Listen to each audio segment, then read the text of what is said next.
Computer वाली सरपंच साहिबा, MBA sarpanch साहिबा, एयर होस्टेस की ट्रेनिंग की हुई लीडरशिप ट्रेनर, जो एक आधुनिक शहर में रहने वाली लड़की के पास, महिला के पास होना चाहिए एक अच्छा जीवन जीने के लिए, सारी खूबियां हैं। लेकिन बिहार की एक सरपंच साहिबा का चारों तरफ चर्चा हो रहा है, और चर्चा यह हो रहा है कि उन्होंने ग्राम कचहरी को सुसज्जित किया है, अपने स्किल के माध्यम से स्किल को गांवों में उपयोग किया है। और ग्राम कचहरी जो ऐसा पद है जो बिहार में खास करके इसका चुनाव कोई लड़ना नहीं चाहता है, लेकिन एक नई लकीर, एक लंबी लकीर खींची है एक सरपंच साहिबा। मैं आपको उनका परिचय दे दूं। नाम है उनका डॉली भारती, और प्रतिनिधित्व करती है बिहार के गया जिले के मानपुर प्रखंड के सद्दीपुर पंचायत का। क्या है उनके काम करने का स्टाइल, कहां तक है पढ़ाई लिखाई, और कैसे करती है सब मैनेज, आज हम उनके पास आए हुए हैं और उनसे हम बात करेंगे।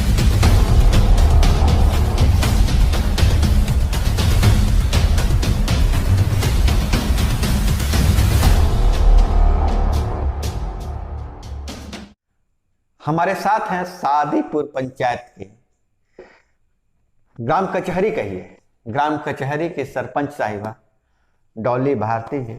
सबसे पहले बहुत बहुत शुक्रिया अभय जी, आपने मुझे इस लायक समझा कि आपके इस प्रेस्टिजियस चैनल पे आपने मुझे अपनी बातें रखने का मौका दिया। उसके लिए मैं तहे दिल से आपका शुक्रिया करना चाहती हूँ, और काफ़ी बढ़ चढ़ के आपने मेरा इंट्रोडक्शन दिया है उसके लिए भी थैंक यू सो मच। मेरा नाम आप बता ही चुके हैं, डॉली है। मैं मूलतः मेरठ उत्तर प्रदेश से हूँ। मेरी बेसिक पढ़ाई लिखाई वहीं से हुई है।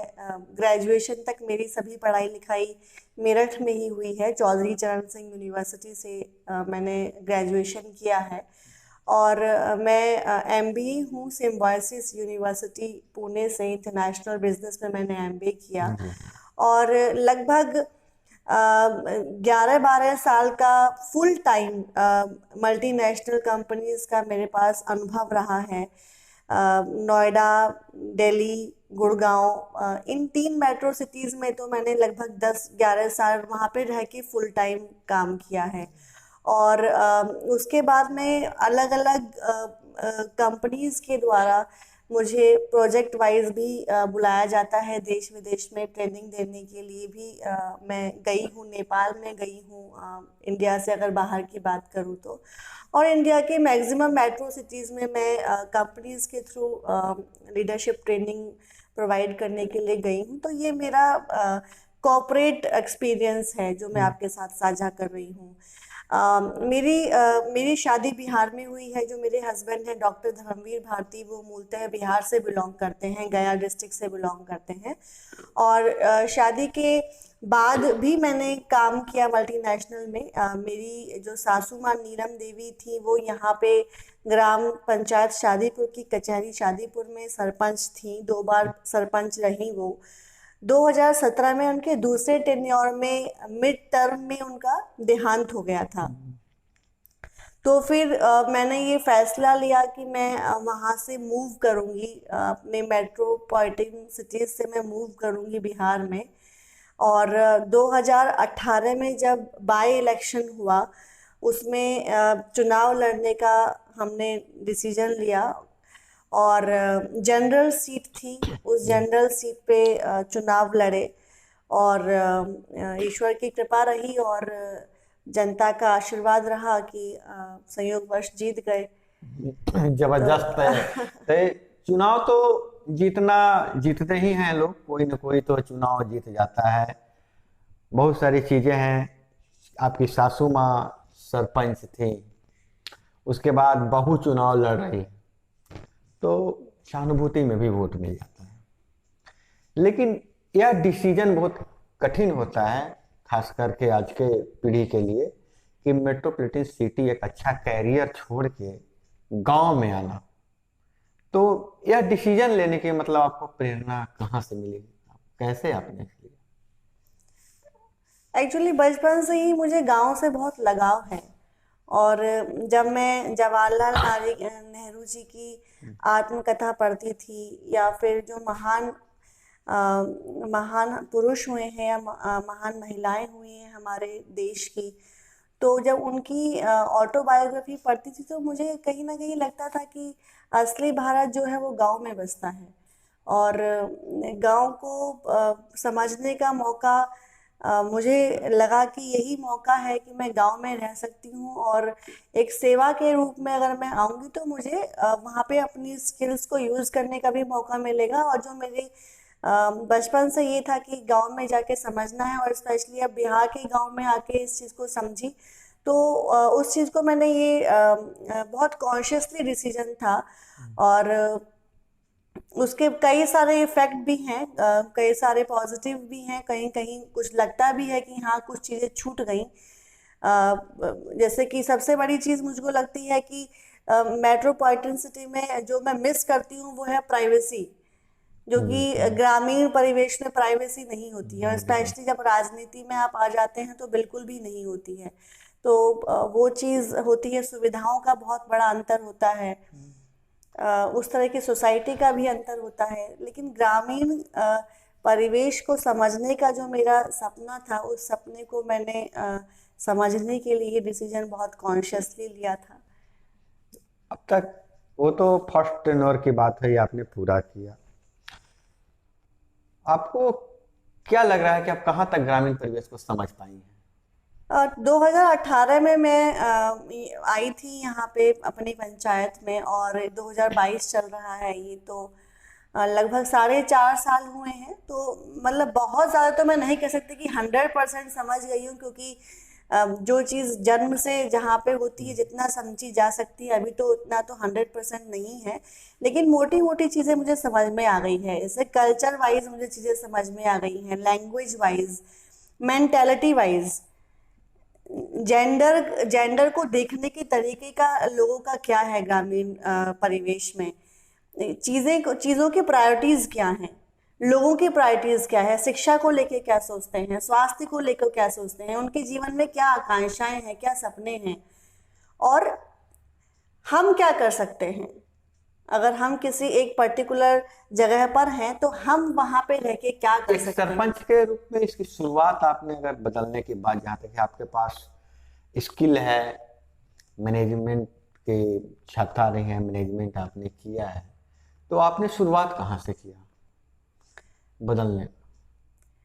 देखिए, मेरे मन में बिल्कुल मैं ये मानती हूँ कि एक व्यक्ति बहुत बड़े स्केल पे बहुत कम समय में नहीं बहुत बड़ा परिवर्तन कर सकता है।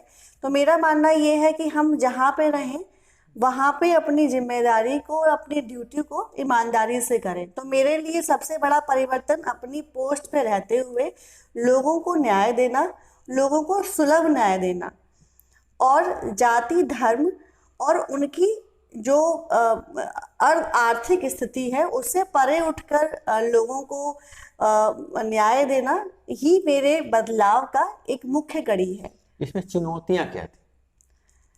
चुनौती तो सबसे पहले अपने आप को स्थापित करना है कि आप एक महिला नेत्री हैं, और महिला नेत्री होने के साथ में लोग आपको एक्सेप्ट करें एज अ नेत्री। क्योंकि जनरली लोगों को लगता है, और स्पेशली रूरल एरिया में तो बिल्कुल लगता है कि नेता मतलब आदमी या मर्द, और अगर महिला है भी तो वो केवल रबर स्टैंप है। रबर स्टैंप मतलब आपको केवल सिग्नेचर करना है, आपको केवल मीटिंग में जाना है, ऑफिशियली मीटिंग में, क्योंकि वहां पे आपके पति और आपके देवर, आपके ससुर अलाउड नहीं है, इसलिए आपको वहां पे जाना है। जहां पर मजबूरी है वहां पे आपको अपना चेहरा दिखाना है। और अगर आप सामर्थ्य भी हैं तो क्या लोग आपकी डिसीजन मेकिंग स्किल्स को एक्सेप्ट करते हैं? क्या वो घर पे आके आपको ढूंढते हैं? शुरू में तो मेरे साथ ये भी हुआ, अब तो खैर काफी कम हो गया है, कि लोग सरपंच में मेरे देवर को या मेरे पति को ढूंढते थे, कहाँ हैं, जबकि सरपंच मैं हूँ। तो वो अपने आप को स्थापित करना, ये अपने आप में एक एज अ महिला लीडर मेरे लिए चैलेंज रहा। बाकी चूंकि मैं उत्तर प्रदेश से हूँ तो काफी कल्चरल चैलेंजेस भी, खाने पीने के छोटे छोटे चैलेंजेस मेरे साथ रहे हैं कि भाई क्योंकि वेस्टर्न यूपी है, दिल्ली और एनसीआर का पूरा प्रभाव है, तो ये भी मेरे लिए एक अपने आप में बहुत बड़ा चुनौती रही शुरू में कि किस तरह से अपने आप को इस परिवेश में लाना है, समझना है और उसको एक्सेप्ट करना है। और लोगों को जादू की छड़ी के साथ में चेंज करने वाला एटीट्यूड मैं नहीं रखती हूँ और ना ही चाहती हूँ कि वो रहे। वो धीरे धीरे होता है, वो मैं अपने काम से करने की कोशिश करती हूँ। एक्चुअली आप बहुत टेक्निकल हैं, टेक्निक की जानकारी है, तो टेक्नोलॉजी का आपके इस काम में टेक्नोलॉजी का कहाँ तक उपयोग करते हैं और उसका क्या, कहाँ कैसे उसका उपयोग करते हैं, उसका क्या फायदा लेते हैं? एक्चुअली मेरे यहाँ पे चुनाव जीतने के बाद में मैं एज अ सरपंच दूसरे सरपंच से अलग किस तरह से अपनी इमेज बनाई, उसमें टेक्नोलॉजी का और सिस्टम का बहुत बड़ा इंपॉर्टेंट रोल है। जब 2018 में मैंने चुनाव लड़ा तो उसके जस्ट 6 महीने बाद हमने अपनी ग्राम कचहरी को डिजिटलाइज्ड किया था और लोगों का ऐसा मानना है कि हमारी जो ग्राम कचहरी है बिहार की फर्स्ट डिजिटलाइज्ड ग्राम कचहरी बनी, क्योंकि हमने अपने सारे क्रियाकलाप जो है कंप्यूटराइज्ड करे, वहां पे टेक्नोलॉजी का प्रयोग किया। और आज की Indian population 60% population youth population है और ये हमारे देश की एक स्ट्रेंथ है। तो यूथ अगर टेक्नोलॉजी से जुड़ रहा है और अगर हम एक पोस्ट पे होते हुए उसको वो टेक्नोलॉजी से प्रोवाइड करवा रहे हैं काम, तो कहीं ना कहीं वो चीज़ें फास्ट होती हैं, वो सुलभ होती हैं। और अगर कभी ऐसा होता है कि भाई आप कोई आदमी फिजिकल नहीं आ पा रहा है तो हम उसके द्वारा, टेक्नोलॉजी के द्वारा हम अपना काम वहाँ पे दे सकते हैं।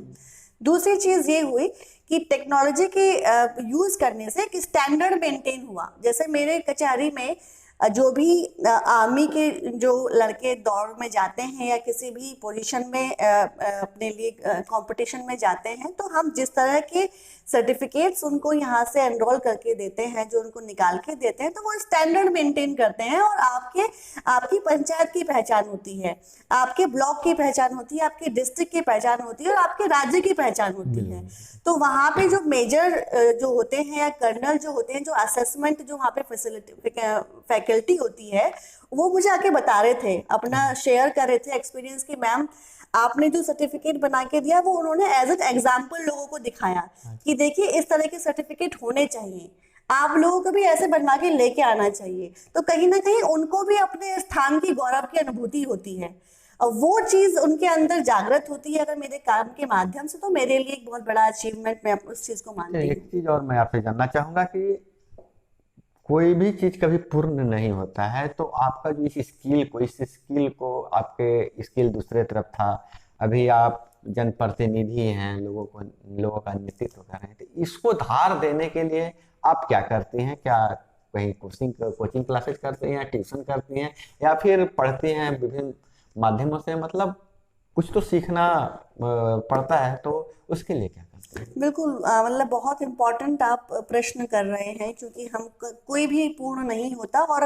राजनीति तो ऐसा क्षेत्र है जहाँ पर हर क्षण चीजें चेंज होती हैं। और मैं अगर अपनी बात करूं तो मैं कई किताबें पढ़ती हूँ हिस्ट्री से रिलेटेड, वर्तमान से रिलेटेड, और जो भी बिहार की स्पेशली राजनीति में जो भी हुआ है उससे अपनी समझ को बढ़ाने के लिए करंट अफेयर्स की चीज़ें मैं पढ़ती हूँ। और जो एडिटोरियल्स होते हैं न्यूज़ के, वो मैं देखती हूँ। और कई नामी गिरामी एडिटोरियल्स हैं, जैसे द प्रिंट है शेखर गुप्ता का जो आता है, वो अपने आप में ललन टॉप है, इस तरह के ये तो अपने आप को इन्फॉर्मेशन के लिए आप पढ़ती हैं, लेकिन इस स्किल के लिए कहीं आप वर्कशॉप में जाती हैं या कुछ अभी मौका मिले तो आपने कहीं अटेंड किया जाती हैं? बिल्कुल बिल्कुल। अभी करंट में इंडियन स्कूल ऑफ डेमोक्रेसी एक ऑर्गेनाइजेशन है जिसमें द गुड पॉलिटिशियन का कार्यक्रम हुआ था, 9 मंथ का कार्यक्रम था। और इस तरह के जो भी ऑर्गेनाइजेशन इस तरह के क्रियाकलाप में सम्मिलित रहते हैं, मेरा हमेशा से ये रहता है कि कम्युनिटी बने, कम्युनिटी से एक कम्युनिटी से जो चीजें सीखते हैं वो अपने आप में एक नई लर्निंग होती है, जो कि आप गूगल से नहीं सीख सकते हैं, आप व्हाट्सएप यूनिवर्सिटी से नहीं सीख सकते हैं। तो कम्युनिटी बनती है इस तरह की वर्कशॉप्स में और इस तरह की ट्रेनिंग प्रोग्राम्स में जाने से। और ये हमेशा से जाती हूँ मैं, और जब भी मौका मिलता है तो इस तरह की चीजें में अंतिम पार्टिसिपेट सा करती हूँ। मतलब हम पूछना चाहेंगे आपसे कि एज ए एग्जामिनर आप डॉली भारती को एक सरपंच के रूप में कितना नंबर देना पड़ेगा आउट ऑफ 10? कितना नंबर देंगे? ये तो बड़ा क्रिटिकल क्वेश्चन पूछा है आपने। एक्चुअली अलग अलग स्केल है, आप किस स्केल पे बात कर रहे हैं? As a sarpanch. As a sarpanch में किस स्केल पे?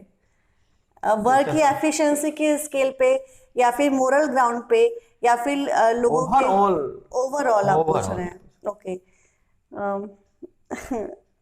7 out of 10। 7 out of 10। Yes. सबसे मजबूत पक्ष? सबसे मजबूत पक्ष इक्वालिटी, और किसी भी दबाव से ऊपर उठकर न्याय देने का जो जज्बा मेरे अंदर है, वो सबसे बड़ी सबसे चीज। कमजोर पक्ष जिसमें आपका 3 नंबर कट गया?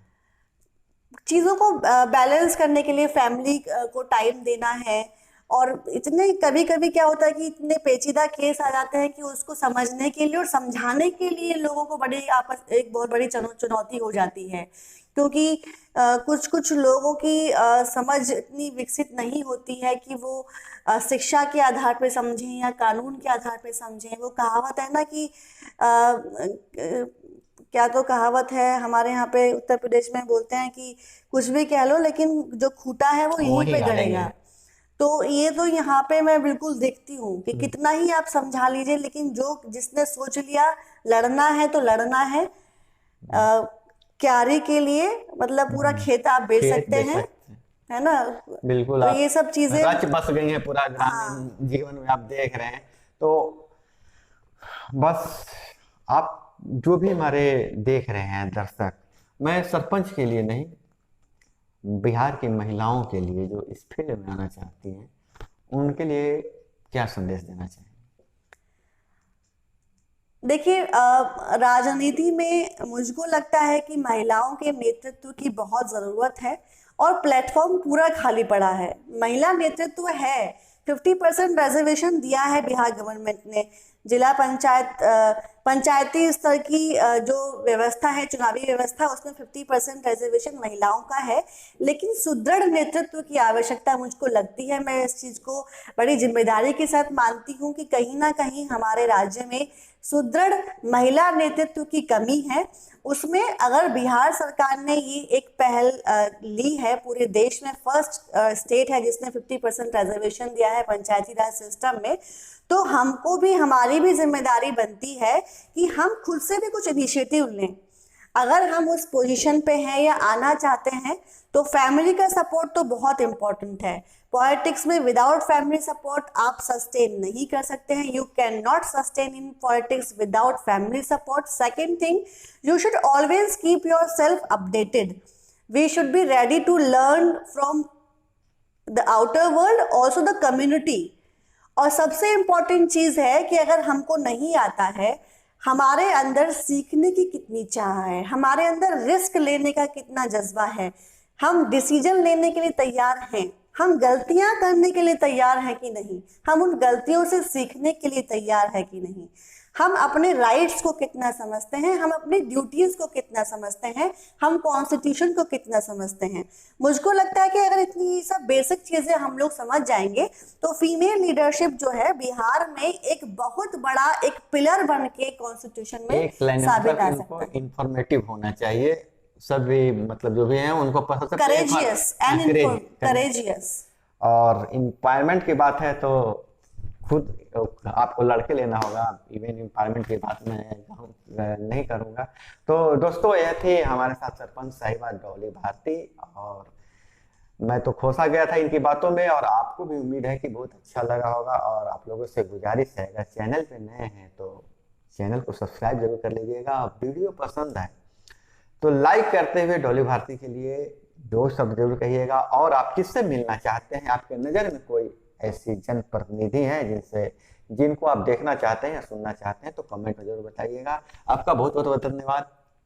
थैंक यू सो मच अवैधी, थैंक यू सो मच, आपने बुलाया, अपनी बातों रखने का मौका दिया। Thank you so much. जय हिंद।